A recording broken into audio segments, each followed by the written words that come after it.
Buenas noches, bienvenidos señoras y señores. Programa número 28 de nuestro Ni Más Ni Menos. ¿Se han planteado ustedes en alguna ocasión qué ocurriría con su vida, cómo les cambiaría la vida si les tocara la lotería? Bueno, es algo con lo que muchos fantasean probablemente, sobre todo en Navidades, pero que en ocasiones te cambia la vida para mal. Podríamos citar el caso de numerosas personas a las que quizá por la lotería, quizá porque tuvieron un don especial y fueron deportistas de élite o por cualquier otra razón, 10 años después de ese acontecimiento han visto como su vida se ha complicado muchísimo. Hay una película, por cierto, que yo les recomiendo desde aquí, que se llama El concursante, que habla de este asunto, de cómo alguien tocándole el mayor premio de la lotería puede verse en la ruina y con muchísimos problemas. Queremos hablar hoy de este asunto. Ya saben que después, además, tendremos también tiempo para la cultura con Rosa, que nos vendrá a hablar, lógicamente, de turismo de Semana Santa, de turismo religioso, en el segundo bloque de este programa, y por último la tertulia. Pero en el primer bloque, ya digo, hablamos de esta cuestión.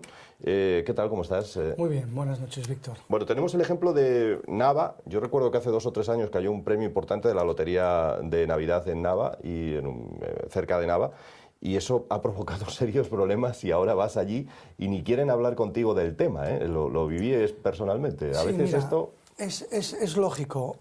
Hay una estadística que dice que el 80% de los ganadores de lotería en 10 años ha perdido todo. Eso quiere decir que son más pobres antes de tocarles la lotería. Esto en Europa. Si te vas a Estados Unidos, la estadística dice que en 5 años el 75% ya es más pobre de lo que era antes. Todos conocemos ejemplos de grandes deportistas. Tenemos a Kareem Abdul-Jabbar, tenemos a Marion Jones, famosa atleta que llegó a cobrar 90.000 euros por carrera y que hace poco confesó que en su cuenta corriente no había 2.000 euros. Tenemos ejemplos como Mike Tyson, que se arruinó completamente, que llegó a declararse en bancarrota después de haber ganado 300 millones de dólares en su carrera. Paul Gascoigne, que está en la indigencia, Garrincha, Anthony Walker, el mismo Scottie Pippen, uno de los legendarios de aquellos Chicago Bulls. Y en España todos conocemos futbolistas, como por ejemplo es el caso de este asturiano de Candás que se fue al Barcelona, Julio Alberto, que tuvo una vida, digámoslo así, desgraciada por no tener una buena cabeza. Sí. Entonces, al final, la reflexión que tenemos que hacer es la siguiente, yo creo. Una cosa es que alguien sea capaz de generar dinero de una forma fácil, y otra cosa es que esa misma persona sea capaz de administrar ese dinero. O sea, el esquema fácil es decir, oye, si soy capaz de ganarlo, yo decido, yo lo gasto, ¿no? Al final, ¿qué ocurre? ¿Qué tienen en común tanto el que le toca la lotería como el deportista? Que con muy poco esfuerzo, sonará mal, pero el hecho es así, es decir, no podemos comparar la labor de Messi o de cualquier futbolista de primera o segunda división con lo que tiene que hacer una persona subida en el andamio, valga el ejemplo, ¿no? O con un minero, ¿vale? Es decir, el que sabe lo que cuesta cada euro es normalmente mucho más prudente y sobre todo no se encuentra con una cantidad de dinero que él mismo no está acostumbrado a manejar. Al final es una cuestión de hábitos. Si yo vivo con 1.500 euros al mes y de repente me dan 20.000, a lo mejor me adapto. Si de repente me dan 200.000, evidentemente no estoy preparado para ello. A esto unimos, en el caso de los deportistas, que suele ser gente joven con mucha notoriedad pública, a la que se le acerca mucha gente para aconsejar, mucha gente para sacarles el dinero, y aquí la banca, como la semana pasada, o como hace 2 semanas, me volverá a tirar de las orejas, ¿no? También los propios bancarios saben que es un pasto fácil para tratar de colocarles productos de aparente rentabilidad. Claro, ¿cómo puede uno defenderse de eso? Pues mira, nosotros ahora hemos incorporado a nuestro despacho a Juan Carlos Ablanedo, que fue portero del Sporting de la selección española, conocido de sobra, que es de los que cogió el principio de los buenos tiempos del fútbol, no el final de los multimillonarios. Ablanedo pero es un caso de todo lo contrario. Exactamente. Y precisamente por eso, Juan Carlos montó sus empresas, terminó Derecho, hizo la escuela jurídica, y ahora ha decidido incorporarse al despacho como abogado. Como abogado y además también pensando en que hay una labor que prestar dentro de lo que es la gente que él conoce del mundo del fútbol. Él es un poco el que cuando se incorporó al despacho pues comentó, pues mira, yo conozco mucha gente aquí que tiene este problema. Yo tengo compañeros míos que lo han pasado mal, gente que jugaron conmigo, que ganaron mucho dinero y que al final no supieron qué hacer con él, y veo que existen muchos futbolistas jóvenes que pueden tener ese problema. Entonces nosotros hemos con él diseñado un producto que lo llamamos administrador patrimonial, que no deja de ser exactamente la misma labor que siempre hicieron para la gente de mucho dinero, aquellos que se dedicaban a administrar su patrimonio. A la gente de mucho dinero siempre tuvo una persona que llevaba la contabilidad, que le llevaba pues las rentas, que le aconsejaba dónde comprar, dónde no comprar una casa, con un banco, con otro. Es decir, el futbolista es bueno jugando al fútbol. Pero no tiene por qué serlo administrador. Claro, es decir, puede ser muy inteligente con su dinero, pero lo normal es que no tenga tiempo para dedicarse ese dinero. El agente del futbolista, de lo que se preocupa es de la carrera deportiva del futbolista. Y ahí es donde se produce un vacío. El padre a veces, en muchas el padre ocasiones, hace esa labor, pero el padre al final tampoco es la persona adecuada porque el padre tiene su profesión y se dedica a lo que se dedica. Y al final esta figura que digo existía antes y existe en todo el mundo y que en España la tienen los despachos grandes y poco más, está poco desarrollada, es una figura que es necesaria, pero sobre todo para protegerles. Al final, un futbolista que está tranquilo económicamente es un futbolista que rinde mejor. Tenemos el ejemplo de Messi. ¿Qué le ha pasado a Messi con su asesor? Pues que su asesor la ha metido en un follón tremendo y lleva una temporada desastrosa.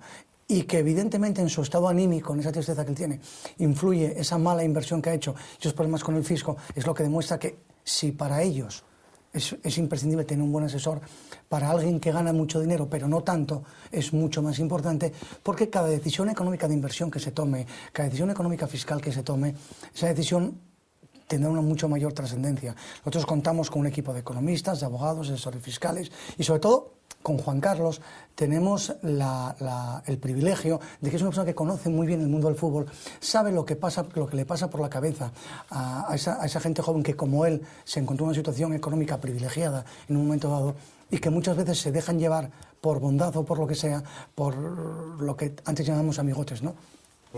Por la gente que se le acerca y que con más o menos buena intención, pero sin los conocimientos necesarios, lo que hace es que al final causarles un problema y arruinarse.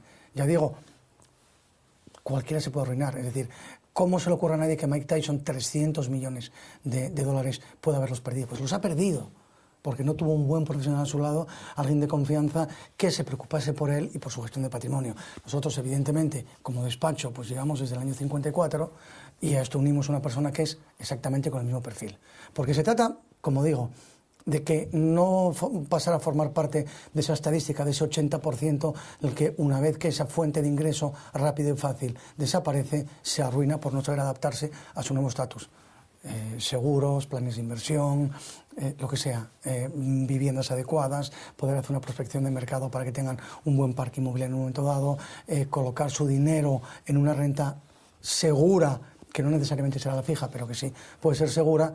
Y bueno, pues en el despacho tenemos asesores financieros que han estado trabajando en agencias de valores, en financieras, y por lo tanto tenemos un conocimiento muy pleno, tanto del que genera el dinero, que es el deportista en este caso, como de dónde gastarlo y cómo invertir para que no te lleve el banco o otro gestor a donde le interesa.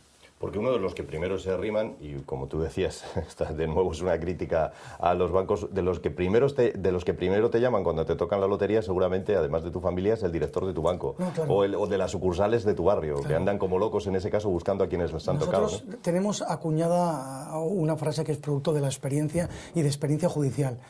Que te toque la lotería no te convierte en más inteligente ni te convierte en un avezado inversor. Te toque la lotería. Es simplemente que has jugado unos números y te ha dado un dinero. A partir de ese momento empiezan los problemas, porque la gente que tiene mucho dinero desde hace tiempo es gente que lo ha ido labrando poco a poco y que ha ido aprendiendo a relacionarse con el dinero. El tema está en que nosotros lo que podemos hacer es, ahí lo que se debe hacer es ayudar a esa persona a relacionarse con el dinero. Si alguien se relaciona bien con el dinero nunca tendrá problemas. Si alguien se relaciona mal con el dinero lo engañarán, porque nadie es sabio. Y lo mismo que en el mercado anglosajón o en el mundo anglosajón, nadie compra siquiera un coche sin un buen asesoramiento de un abogado. Para este tipo de personas sería mucho más importante tener a alguien al lado que con voz crítica, cuando a alguien le ofrecen algo, pueda cortar o capar la inversión. Y ya digo, y no pasar a engrosar esa estadística de ese 80% que se arruina. Todos conocemos ejemplos que no es necesario citar aquí. Y hay en Asturias, pues no sé, futbolistas o gente que en general, por su actividad laboral, etcétera, pueda tener una considerable fortuna como para necesitar un administrador patrimonial. Yo creo que sí, porque además no se trata de una cuestión de que tengan una considerable fortuna. Hay jugadores del Sporting que pueden estar ganando 300, 400.000, 500.000 euros, pero es que esa cantidad, que no es una considerable fortuna, si la ponemos en las antiguas pesetas, estamos hablando de 80, 90, 100 millones de pesetas o de 50. Pero es que malgastar 50 millones de pesetas es muy fácil. Y invertirlos es más complicado, pero invertirlos es lo que te va a dar la seguridad para el día en que tú ya no puedas generar tanto dinero de una forma tan rápida, tengas que hacer con ese dinero y te pueda proveer de una renta para el resto de tu vida, para vivir de una forma más o menos cómoda o para ayudarte a enfocar tu carrera profesional. Ya digo, Juan Carlos es el ejemplo. Juan Carlos es abogado, ejerce como abogado, tuvo otros negocios, le fueron bien, aprovechó el momento. Es una persona que supo encauzar su vida. Dijo, el fútbol se termina y cuando se termina el fútbol yo sigo viviendo. O sea, la vida no termina con el fútbol, la vida no termina con el deporte. Para los deportistas hay muchos que se reenganchan pues, como entrenadores o haciendo cosas en el deporte, pero también puede ocurrir que no tengan su sitio ahí o que no quieran seguir su sitio ahí. Entonces ahí tienen que tener el suficiente margen como para decir, oye, esto que he ganado, que me dé seguridad más tiempo. Es una cuestión también de que un profesional te puede ayudar a postergar el rendimiento o el beneficio. Es decir, la tentación es lo gano, lo gasto y lo disfruto ya, pero hay que pensar un poco más allá y alguien te tiene que asesorar de una forma adecuada. Que ya digo, los padres lo suelen hacer muy bien, pero de nuevo a los padres les pasa lo mismo. Es decir, no tienen los conocimientos y tienen que acudir cada uno pues a un abogado, a su bancario de confianza, a su asesor. Nosotros lo que ofrecemos es generarlo todo en conjunto. No se trata de que esto sea para gente que gana 5 millones de euros al año, sino que puede necesitar una persona que gana 60, 70, 80.000 euros al año y que esté estudiando. También ahí hay un campo de asesoramiento para ayudarle a que las cosas las puedan hacer bien, para que cuando termine esa actividad deportiva que le genere ese dinero, tenga un cierto patrimonio que le permita tener un margen también. El concursante es la película a la que nos referíamos antes, donde un hombre recibe el mayor premio en un concurso de televisión, creo que eran 3 millones de euros o dólares probablemente, es una película con actores argentinos y a partir de ese momento su vida se convierte en una auténtica ruina. Entre lo que le reclama Hacienda, que además le reclama también un dinero, en fin, que muchas veces eso es lo que no se sabe, ¿no? Cuando nos toca la lotería. Antes estaba exento, ahora desde este año creo que es... Estaba exenta la que era de la online, de las cosas del Estado, todo lo demás no. Pues mira, en España hay un ejemplo paradigmático de haber hecho las cosas bien en eso. El mayor premio, creo que es que se ha pagado en España, que fueron 126 millones de euros del Euromillón, que fue en el año 2009, es una mallorquina, era una mallorquina que tenía entonces 25 años, y digo que es paradigmático, quizás sea un caso extremo, porque lo único que se sabe de ella siempre se mató en un anonimato, fue a Madrid, cobró y volvió para su casa. Es decir, no quiso ni cobrar allí para que nadie la viese. Claro. Bien, lo único que se sabía es que se compró un coche un poco mejor de lo que tenía, una finca con caballos, a la que se dedica y explota porque era su afición, y mantuvo la cabeza sobre los hombros. Que ya es difícil, ¿eh? Que con 126 millones de euros ahí estamos, que el problema dices, es que 126 millones de euros da... Hasta que gaste esto... Claro, da para demasiado, ¿no? Pero ahí está, yo creo que ahí está un poco la clave, ¿no? Mantener la cabeza sobre los hombros, que cuando uno cuenta con ayuda, es más fácil tener la cabeza en su sitio que cuando uno tiene la cabeza sola. Entonces quizás ahí es donde se puede hacer una muy buena labor profesional, que es la de ofrecerles...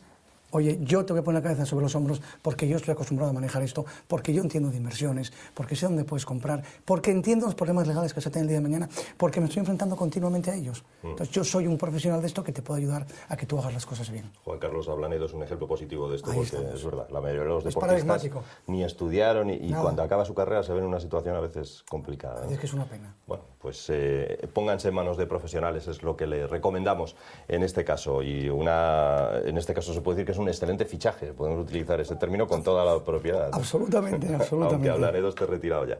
Que fue jugador del Sporting y de la selección española, además, sí. Una historia viva del fútbol. Muchísimas gracias, Gonzalo. A vosotros, como siempre. Vamos enseguida con Rosa, que nos habla, como no, en este programa de Semana Santa, de turismo, de cultura y de religión.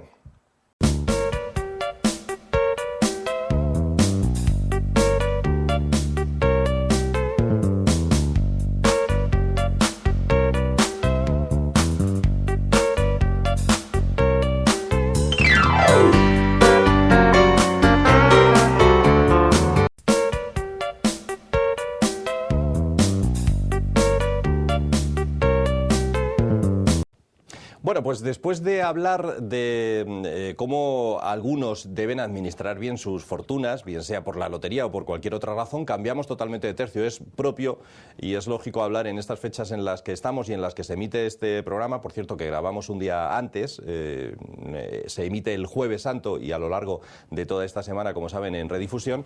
Bueno, pues es propio hablar de eso, precisamente, de la Semana Santa, de la evolución que ésta ha tenido. Desde los tiempos en los que en la televisión apenas si podíamos ver películas como Las tablas de la ley o Las sandalias del pescador o poco más, hasta actualmente donde la gente busca unir, en cierta medida, el turismo religioso con las vacaciones, con el descanso y sobre todo con la gastronomía. No sé qué tiene, Rosa, la Semana Santa, que empezamos hablando de torrijas y de dulces Pues y de sí. bocados del cofrade y es increíble. ¿Qué tal, Rosa? Sí, hola, buenas noches. Hombre, yo diría que la Semana Santa ha sufrido muchos cambios, sobre todo en España, a lo largo de la historia, ¿no? Más que cambios, evoluciones, yo pienso, ¿no?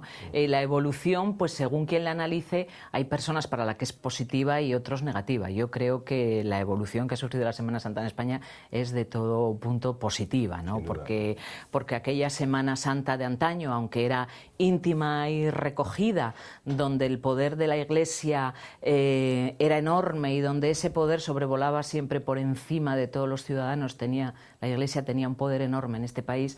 Bueno, pues eso yo creo que por suerte pues ya ha desaparecido y la Semana Santa se ha convertido más en algo entre de culto y lúdico. La Semana Santa antaño, Víctor, era tétrica, era gris, era en blanco y negro. En España era un poco lo que tú estabas diciendo ahora. En Semana Santa no había... Y no estamos hablando de hace tantos años, seguramente que... No somos tan mayores. No, los espectadores que nos están viendo, prácticamente la mayoría lo recordarán. Estamos hablando de antes del 75, porque suena casi como que estamos hablando de hace 2 o 3 siglos, ¿no?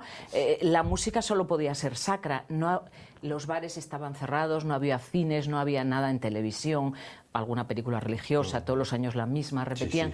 Y bueno, yo recuerdo que cuando había procesiones, una persona que a mí me contaba que estando viendo una procesión estaba fumando un cigarrillo y se le acercó un guardia y le dio un manotazo y le dijo: no se fuma ante una procesión. O sea, eso era la España que vivíamos anterior al 75, o sea que... En fin, que era una España bastante gris y tétrica. Y el cambio que ha habido ahora mismo con la Semana Santa, pues ahora la Semana Santa es de bullicio, de alegría, de color. Vamos, es otra historia. Afortunadamente. Y la gente ahora ya no va tanto, aunque el turismo religioso tiene tirón, pero bueno, va más a la playa, a descansar, o unen ambas cosas. Unen, yo creo que vamos a ver, se unen ambas cosas, como son unos cuantos días de asueto que a muchas familias le viene muy bien. Yo creo que la Semana Santa ahora mismo se divide entre la devoción y los intereses económicos que fomentan, bueno, pues los grandes conglomerados empresariales, ¿no? Ofertando cosas. Es la temporada de unas fechas tan pequeñas, es la temporada turística mayor por excelencia, o sea, se mueven millones de personas, ¿no? Entonces, ahora mismo hay turoperadores especialistas en Semana Santa. O sea, no es necesariamente para personas que sean religiosas, sino que se organizan viajes para ver, yo qué sé, la Semana Santa en México, que la Semana Santa en México tiene un colorido impresionante, al que se atreva a ir a México así tan tranquilamente. La Semana en Taxco creo que es impresionante, yo no lo he visto nunca, lo he visto en imágenes, pero en directo no lo he visto nunca. Creo que es algo que merece la pena verse. O la gente que se va a Roma, bueno, porque en el Coliseo está, bueno, pues se hace la procesión, en fin. Y luego aquí en España, pues tenemos de todo. En Asturias se está intentando recuperarse de nuevo la Semana Santa. En Oviedo parece que lo están consiguiendo. En Avilés también está habiendo mucho movimiento. La prensa le está dando mucho eco. Pero ya no es lo mismo. Supongo que las personas que lo organizan tienen el mismo fervor, evidentemente, pero las personas que acuden a presenciarlo se mueven, algunas evidentemente por fervor religioso, como no, pero en una mayoría de los casos se mueven por espectáculo. O sea, la Semana Santa ha pasado a ser un espectáculo, o sea, y la Semana Santa en Europa, que existe también, que es la fiesta de la Pascua, y yo creo que en común tenemos todos el chocolate. más o menos, con los europeos, todos tenemos un... Hombre, yo creo que además la comercialización de la religión y el marketing están funcionando francamente bien en estos momentos, ¿no? Bueno, la Iglesia Católica siempre se ha movido muy bien y en esto también, ¿no? Porque sí, es verdad que ha dado un vuelco a lo que decíamos antes, a la Semana Santa en blanco y negro, sí, gris, triste, sí, a que ahora saca a la calle además imágenes con cierto valor cultural claro, y bueno, claro, pues lo pasa por ahí, ¿no? Y es muy bueno para este tipo de turismo, por eso estamos teniendo tantísimo turismo en Semana Santa. Es un turismo religioso que se ha laicizado, o sea, vamos a ver, ya no es lo que era, y eso cualquiera, por muy fervoroso que sea, podrá decir que no. Ha pasado de ser una forma de culto, la Semana Santa, a ser un filón turístico que se comercializa para todos los públicos, al menos para mí. Lo vemos ahora mismo en Oviedo. Ayer en Oviedo había muchísimo turismo, fenomenal, y encantados. Vienen, visitan Oviedo, me imagino que ven alguna procesión, comen y bueno, pues muy bien, porque van a dejar pues sus euros aquí y va a venir muy bien a todos los comerciantes. Hombre, yo creo que además se entremezcla, es una mezcla curiosa, ¿no? Porque el que sea cristiano se entremezcla el duelo por la muerte de Cristo con la música, con el arte, con el colorido. Es una cosa en estos momentos chocante, porque bueno, en España también tenemos un montón de ciudades que están declaradas de interés cultural y turístico por este motivo. Bueno, las de Castilla y León, bueno, Valladolid, Salamanca, Zamora, y luego, bueno, las de la excelencia, Sobrias.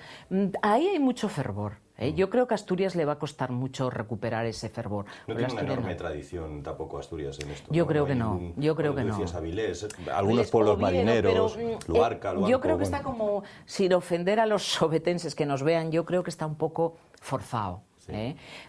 Que fenomenal, que desfilen y que el alcalde vaya ahí delante con la palma, que queda, bueno, no sé, yo tengo antiguo, ¿no? Sí, queda un poco antiguo, ves como reminiscencias del pasado, porque además en Oviedo, bueno, no todo el mundo profesa, o no todo el mundo practica, aunque la mayoría de los ciudadanos estamos bautizados, pero ejercer la religión, pues yo creo que muy poquita gente, ¿no? Entonces, bueno, como vuelvo a repetir, es como mucho más lúdico de lo que debería ser, sí. Es que realmente yo por un lado a veces te rebelas, dices, bueno, si esto es religioso, que sea religioso y para los religiosos y que quede dentro del ámbito de la Iglesia y tal, pero como ha trascendido eso y sale a la calle y se organiza todo eso y bueno, y no, de alguna manera no te queda como ciudadana más remedio que participar, porque ya aunque sea viéndolo, en algunos sitios es muy vistoso, porque la Semana Santa en Sevilla o en Granada, en Sevilla es espectacular. En Sevilla para mí es un espectáculo, luego cuando cantan saetas y tal, es un espectáculo. No vas... Yo, desde luego, habrá gente, bueno, pues yo comprendo que hasta le caen las lágrimas de emoción, porque si profesa la religión cristiana y bueno, tiene que llegarte mucho, porque no practicándola te llega, ¿no? La saeta es un cante que llega al alma, evidentemente. Y entonces, bueno, yo creo que, hombre, luego aquí en España hay gente, con ciudades que lo están haciendo muy bien para fomentar el turismo. Por ejemplo, en Ciudad Real se han inventado, ya llevan unos años y parece que les está funcionando muy bien, que es una actividad que se llama Encuentro de Pasiones. Es como lo publicitan y como lo venden, y creo que lo están vendiendo muy bien. ¿En qué consiste? Bueno, pues el Encuentro de Pasiones se divide en varias cosas. Bueno, a mí el nombre me parece rebuscado, pero fantástico, muy bien pensado. Entonces, se llama Pasión por las procesiones, Pasión por la gastronomía y Pasión por la cultura. Entonces, hay actividades de todo tipo. Es un mix que intenta así alcanzar a todo el mundo. Hay teatro, hay música, hay todo. Y hay procesiones también. Entonces, la familia, porque además lo dirigen muy bien a familias. va la familia al completo, hay cosas para los niños, para los padres, teatro, procesiones y la comida. O sea, tienen las tapas de vigilia, el potaje de la vigilia, en fin, todo ese tipo de cosas que a los españoles también nos atrae muchísimo la comida, ¿no? Claro. Entonces, bueno, están haciéndolo muy bien. Bueno, aquí en Asturias tenemos, en Oviedo, también se han inventado esto de los bocados del cofrade, que está muy bien, ¿no? Me imagino que a medida que vayan pasando los años esto tendrá mucho tirón, ¿no? Sí. Los bocados del cofrade. Bueno, eso, los dulces de los santos, tal. Es que hay mucha parafernalia detrás de todo esto que implica mucho dinero, mucha venta y dejar muchos euros en las capitales donde, ¿sabes? Por lo cual yo aplaudo que Oviedo o Avilés o los sitios que sean, pues lo fomenten, evidentemente. Todo lo que sea venir gente y todo lo que sea beneficios por la ciudad, bienvenido sea. Hoy también en Semana Santa está muy de moda llegar a los niños pequeños a Disneyland París, o sea, está la gente todo el año. En Semana Santa vamos a Disney, igual los niños han hecho la comunión y todo eso, pero no tiene... Pero o sea, les tira más lo otro. Entonces, bueno, no se lleva... O sea, llevar a la práctica o cumplir con la religión y llevarla a la práctica es un poco complejo. Es como niños que sus padres jamás han pisado una iglesia y hacen la primera comunión, o bueno, son cosas... Y cantidad de matrimonios que se casan por la iglesia, por aquello de que las fotos salen más guapas, luce, ¿no? mucho más y tal. Y yo pienso que... Esto suena ya radical, pero que la Iglesia no debería consentirlo. Si eres religioso y tendrás que cumplir como es debido. A mí hace poco me comentaba una persona que se quería casar, estaba muy enfadada porque tenía que ir a hacer no sé qué, me dijo, de unas prácticas. Y que vamos, ni de broma quería hacerlos, que era eso. Claro, si tú practicas esa religión deberías hacerlo, ¿no? Yo lo único... Algo parecido ocurre con la Semana Santa, ¿no? Sí, que se ha comercializado totalmente. Y desvirtuado. Para bien o para mal, tampoco Exacto. Pasa nada, ¿no? Yo, para mí, es espectáculo. Yo lo voy a ver y me puede gustar más o menos, pero lo considero con respeto, por supuesto, siempre con respeto. Yo si lo voy a ver es con todo el respeto hacia los que son creyentes y están allí de forma devota.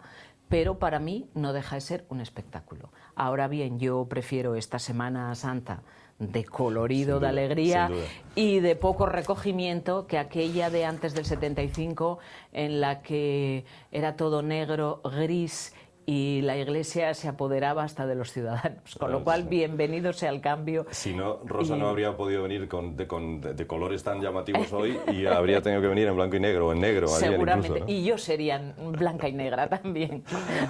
Rosa, muchísimas gracias. Muchísimas gracias a vosotros. Y a la vuelta, señoras y señores, vamos con nuestro debate también, cómo no, en esta Semana Santa.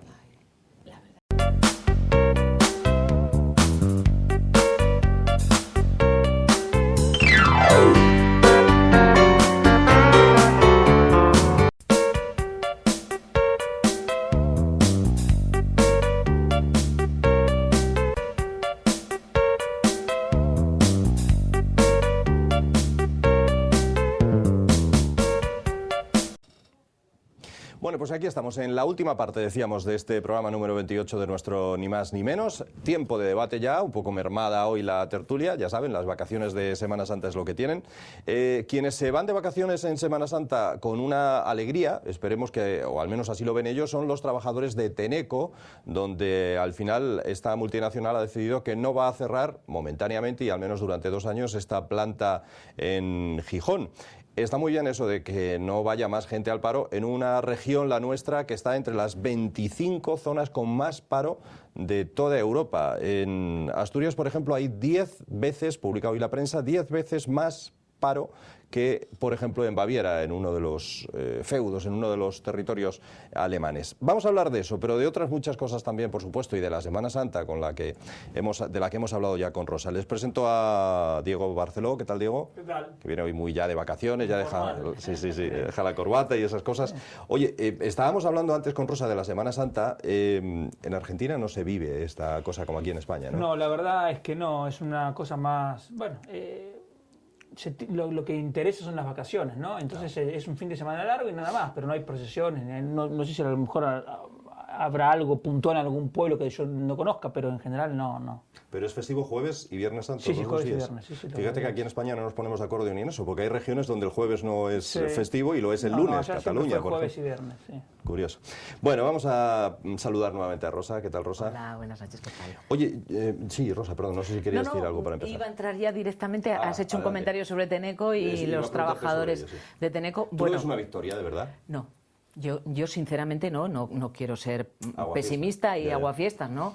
Comprendo que es una semivictoria, porque yo en principio todavía no he oído hablar a los directivos de Teneco, hemos oído hablar al secretario del comisario europeo, bueno, que está muy bien todo lo que ha dicho, pero vamos a ver, tendrán que... Yo sería muy cauta si fuera ellos, porque me imagino que al principio de las negociaciones hubo unas ofertas de prejubilaciones y da la sensación que son parecidas a lo que ofrecen ahora.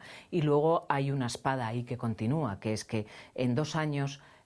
la planta la van a vender a otra empresa. Entonces, en el momento que la vendan a otra empresa, no lo sé. Yo es que creo que en este tema entró demasiado la política, todos los políticos entraron a saco, que muy bien, que hay que apoyar, y los trabajadores han hecho mucho y muy bien que los hayan apoyado, pero a mí me da la sensación que salió mejor parado Coca-Cola apartando ya las negociaciones de sindicatos y demás y negociando directamente con los trabajadores, que lo que va a pasar aquí. Porque aquí se han involucrado tanto. Yo ayer oí unas declaraciones de Masip desde Bruselas y ya empiezas a ver cosas, ¿no? Porque dijo una frase muy significativa. Dijo, porque hemos luchado mucho, los trajimos aquí. O sea, estás diciendo que los partidos políticos los llevasteis a Europa. O sea, esto, como vendiendo, esto está completamente organizado. No sé, a mí hay cosas que no me gustan y no me gustaría que sean los políticos los que ahora se pongan la bandera para defender el tema de Teneco. Yo supongo que si Teneco no está bien, al final la empresa va a ser la que decida. Me parece fenomenal que se puedan quedar una serie de trabajadores en la empresa y que han luchado mucho por su puesto de trabajo. Pero precaución. ¿Diego? Bueno, desde luego es algo positivo y uno se alegra por el tema de los trabajadores que mantengan, aunque más no sea por 2 años, un puesto de trabajo. Ahora, en la línea de lo que decía Rosa, a mí no me gusta la interferencia política entre los empresarios y los trabajadores. Yo creo que cualquier tema empresarial se debe arreglar exclusivamente por la libre negociación de empresarios y trabajadores. Cuando se mete el político, la cosa se complica por lo siguiente, porque los intereses de los políticos son diferentes de los intereses de los trabajadores y de los intereses de los empresarios. El político lo único que le interesa es o no tener un problema en la siguiente sesión de la Junta, del Principado en este caso, y básicamente le interesan los votos.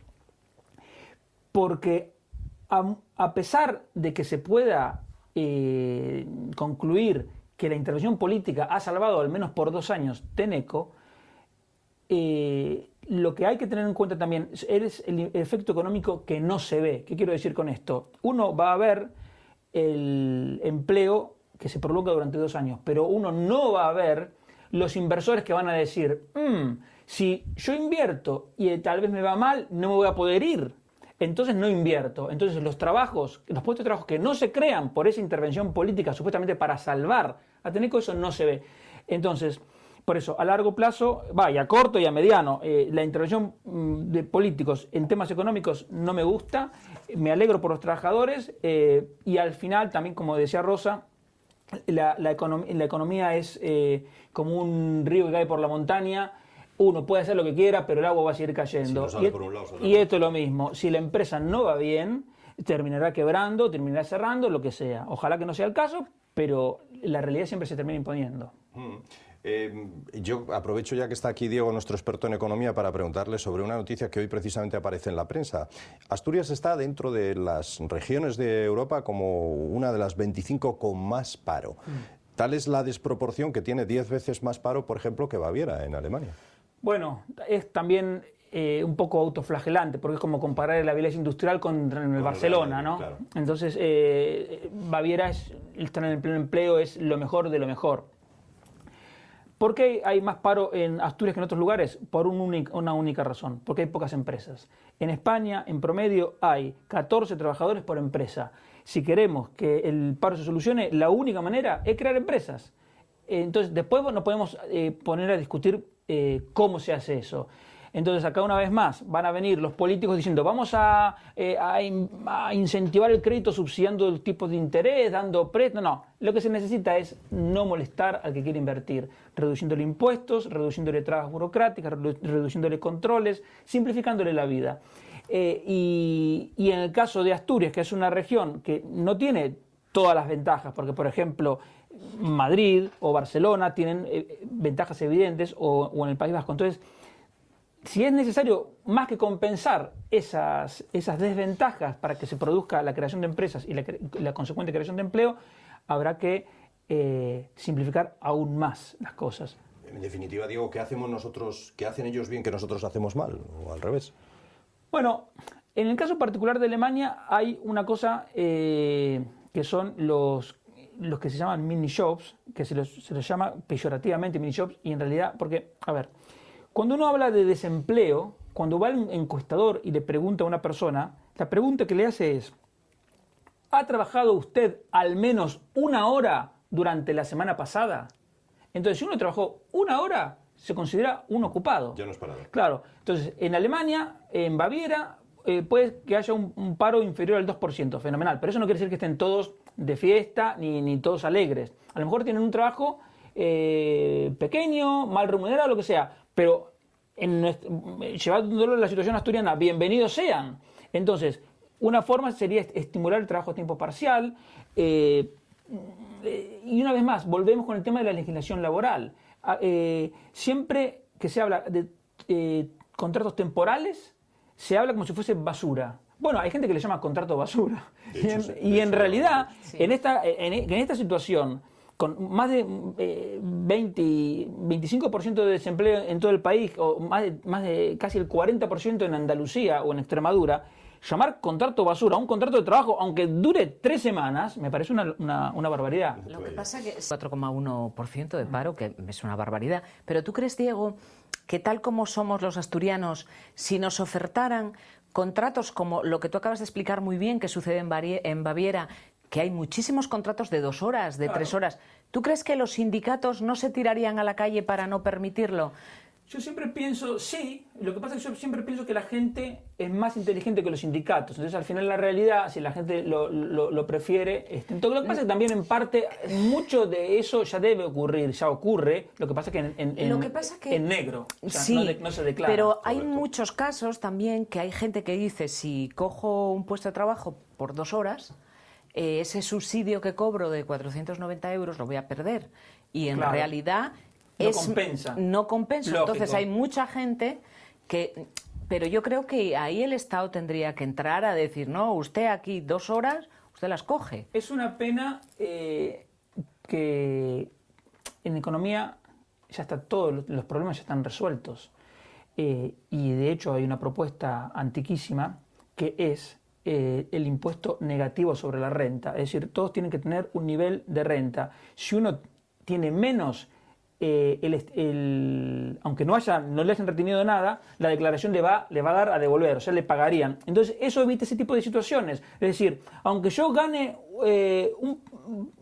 muy poco, trabajando 3 horas por semana, como haría esa declaración... Y evidentemente con 3 horas por semana no alcanzaría esa renta mínima, me pagarían más. Entonces, digamos, y de esa manera se evitaría que gente diga, no, hasta no alcanzar por lo menos 400 euros, que es mi subsidio, no trabajo. De esta otra manera, sí, yo, porque pasaría a tener, por ejemplo, 100 euros trabajando y 300 por la devolución de la renta. Entonces ya está todo resuelto. Pero bueno. Hay que aplicarlo. No sé.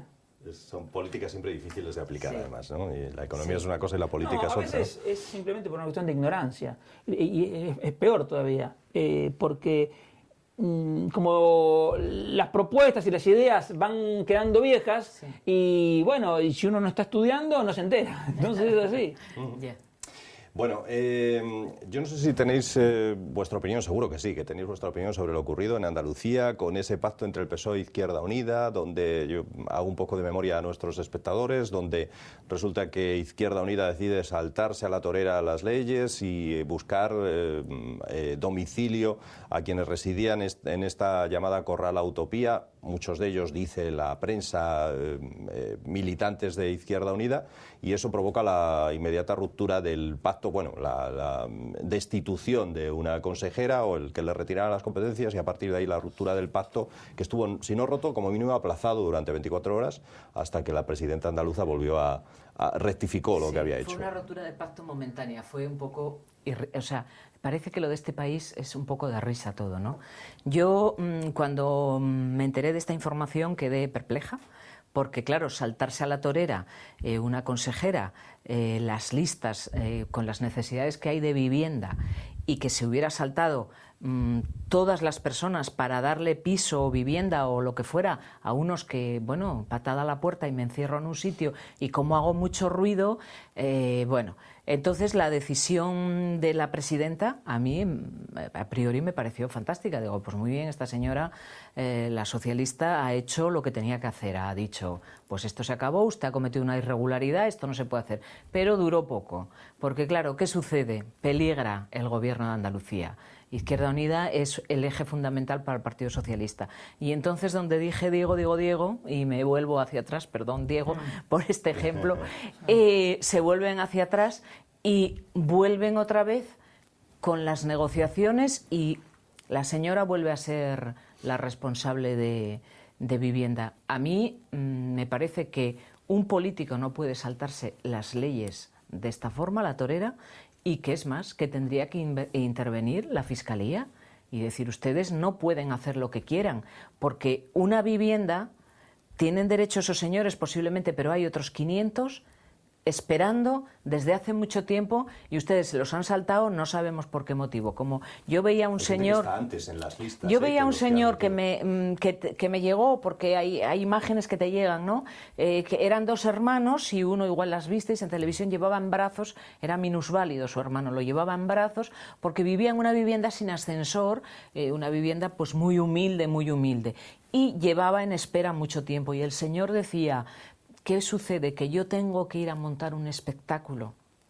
Yo tengo que ir a hacer ruido para que me den la vivienda a la que tengo derecho, que me tienen concedida. Y estoy esperando, pero hay unos señores que han ido a hacer mucho ruido y entonces se la dan primero. Y yo no veo que lo estén arreglando, ¿eh? A mí me parece lamentable. Bueno, lo del cumplimiento de la ley es algo evidente, ¿no? Porque el cumplimiento de la ley es lo que distingue a las democracias de las dictaduras, de cualquier otro régimen autócrata. O sea, dentro de la ley todo, fuera de la ley nada. Ahora, los mismos de Izquierda Unida dicen que ellos en realidad estaban cumpliendo una resolución judicial. Habrá que ver la interpretación. Ahora, yo no sé cómo es el régimen de concesión de viviendas, si se les dan en régimen de alquiler, en régimen de propiedad, y si esas viviendas las construye el Estado o cómo es. Porque mi pregunta es, ¿corresponde al Estado proveer viviendas a la gente que no la tenga? Yo creo que no. Lo que corresponde al Estado es crear los medios para que la gente se pueda proveer viviendas. Porque una vez más acá tenemos los efectos que se ven y los que no se ven. Es muy lindo para el político entregar viviendas, lógico. El problema es los desincentivos que eso genera. Dice, pero si acá me la dan, la vivienda, ¿por qué a unos sí y otros no? Bueno, cuando es encima arbitrario, mucho peor. Por eso, realmente no sé cómo es, pero a mí me llamó poderosamente la atención que hay cientos de personas esperando viviendas. Sí. Sí, porque los ayuntamientos y los gobiernos construyen lo que se llama viviendas sociales, subvenciones y tal. Entonces hay unos baremos, las personas pues a cuanta peor situación, más puntuación para acceder a ese tipo de vivienda. En alquiler es muy baratos. Porque una cosa es un caso extremo del caso que contaba Rosa, de una persona con minusválido que vive en lugares sin ascensor, por Dios, a esta persona me parece absolutamente lógico que se le dé una vivienda, incluso gratis. Sí. Pero y toda la gente que puede trabajar, todas las más personas, yo sería muy cuidadoso porque por ejemplo, dar un alquiler subvencionado, que a lo mejor, insisto, en algún caso particular está justificado, crea también desincentivos en el mercado del alquiler general, porque tira para abajo el precio medio del alquiler y entonces el que ahorró, compró una vivienda y la quiere alquilar, dice, no, mejor no lo hago porque total, por lo poco que me dan. Entonces, tenemos como siempre el ejemplo, cuando una cosa es atender situaciones extremas y sobre todo las de pobreza y enfermedades y incapacidades así manifiestas. Ahora, otra cosa ya es cuando el político decide, no, vamos a ayudar así en general, porque eso no va en interés ni de la sociedad ni de nadie, va en interés exclusivo del político que espera con eso obtener unos votos más, pero insisto, está el efecto positivo de la foto que se saca el político con la nueva vivienda que entrega, pero está el efecto perverso que no se ve y es el que sufre toda la sociedad. Sí, no sé si queréis sobre este tema añadir algo más, Rosa. Perfectamente explicado. Oye, ¿notáis más público, lo decía antes Rosa en su intervención, ¿notáis más público, más afluencia de turistas? Sí. Yo ayer me alegraba enormemente porque uno de los pilares de la economía española, para bien o para mal, es el turismo, y hacían encuesta a propietarios de hoteles en toda la costa española y todos decían que esta Semana Santa puede ser casi histórica en cuanto a lleno absoluto en muchas zonas de España. Bueno, esa es otra muestra de que la economía está remontando. Lo que pasa es que hay gente a la que le interesa reconocerlo y otros a los que no les interesa reconocerlos. Entonces la gente está en el medio, escucha ambas campanas y queda confundida. Pero la realidad objetiva que muestran todos los datos es que la economía se está recuperando. Ya tenemos 2 meses y este va a ser el tercero mes consecutivo de creación interanual de puestos de trabajo. Pero la gente sigue habiendo muchísimo paro. Eso te iba a decir, desde luego. Con un 25% de paro, ¿cómo podemos estar los hoteles llenos? Claro, pero vamos a coincidir que un 23% de paro es mejor que un 26%. Por supuesto. Y como siempre, creo que ya dije aquí, la crisis fue el equivalente a un bombardeo en una ciudad y nadie puede pretender que una ciudad se reconstruya toda al mismo tiempo. Hay unos barrios primero, las escuelas primero y esto es lo mismo. Por supuesto que el que ya consiguió trabajo lo va a ver mucho más color de rosa que el que todavía no lo consiguió, pero a lo que voy, la economía está levantando y es un síntoma coherente con eso, que a lo mejor alguien diga, bueno, me tomo un par de días, voy un poquito más, cosas que a lo mejor hace 1 año o 2 no hacía. La verdad es que ayer en Oviedo, a la tarde, que hacía una tarde preciosa, había compruebas que son turistas porque ves a mucha gente con los planos, con la cámara, mucha, en el centro de Oviedo, mucha. Además, es una cuestión que está, digamos, que va más allá de discusión.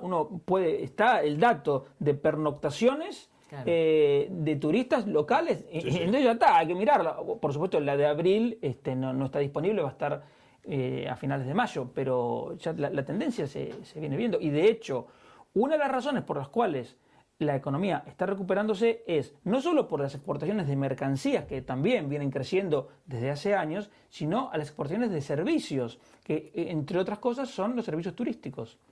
Y es la gente que viene. Sí. Sí, pero me sigue llamando sí, la atención eso, a mí ¿no? también, que con una tasa de paro tan alta y que efectivamente ayer, además uno de ellos decía, es que lo que vienen ahora son turistas nacionales, que por fin se han decidido a llenar. Esa es la muestra de que la economía está recuperando. Yo también quiero decir, porque he echado un ojo, por curiosidad, las ofertas hoteleras, en concreto en Asturias, eran fantásticas. Sí, también, sí. Eran unos precios que no se han visto nunca. O sea, claro, en hoteles de 4 estrellas, medio, claro, 50 euros la noche. O sea, ¿cuándo se ha visto eso?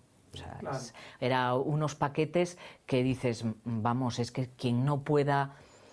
O sea, tienes que estar muy bajo mínimos para no poder acercarte a quedarte un par de días. Los precios eran fantásticos en Oviedo y en muy buenos hoteles. Entonces, claro, eso me imagino que influye también, ¿eh? Sí, sin duda, sin duda.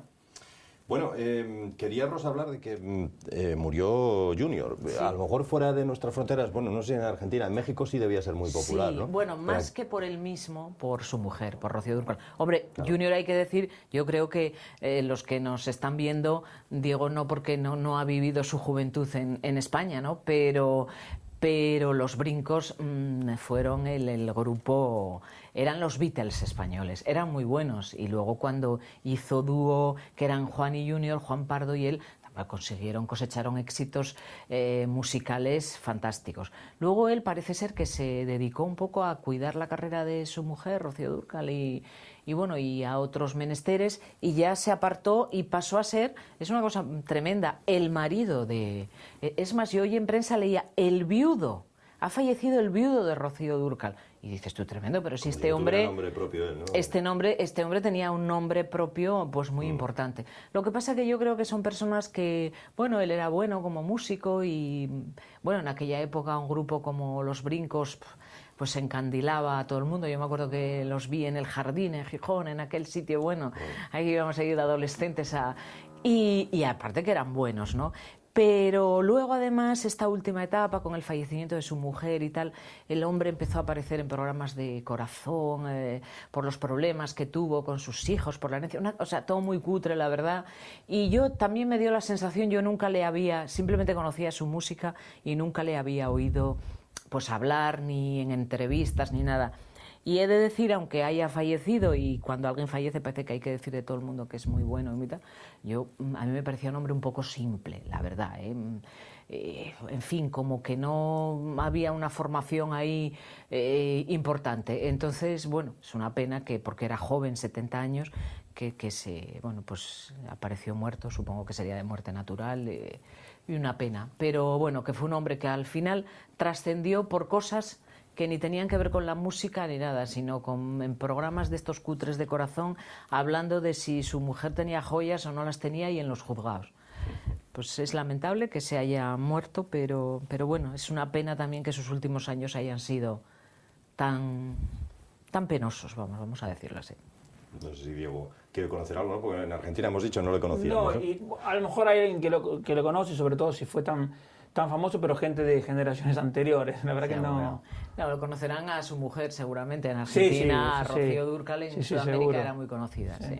Precisamente, Rosa, estaba leyendo antes en algún sitio que se cumplen, no recuerdo si era 41 o 43 años de la muerte de Nino Bravo. Nino esta Bravo semana fue también, un histórico, si es verdad. Fíjate, 41, yo no lo sabía los años que se cumplen, y se sigue la gente acordando de Nino Bravo. Sí, Nino Bravo sí, increíble, es increíble.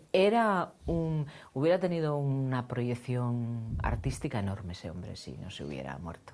Enorme. Pero muchos otros han fallecido y bueno, han pasado, pero de Nino Bravo y sus canciones siguen recordándose, sí, es una pena. Para bien de la compañía de discos, además. Bueno, sobre todo, imagínate. Porque es curioso cuando alguien como él empieza y firma un contrato leonino con una compañía discográfica.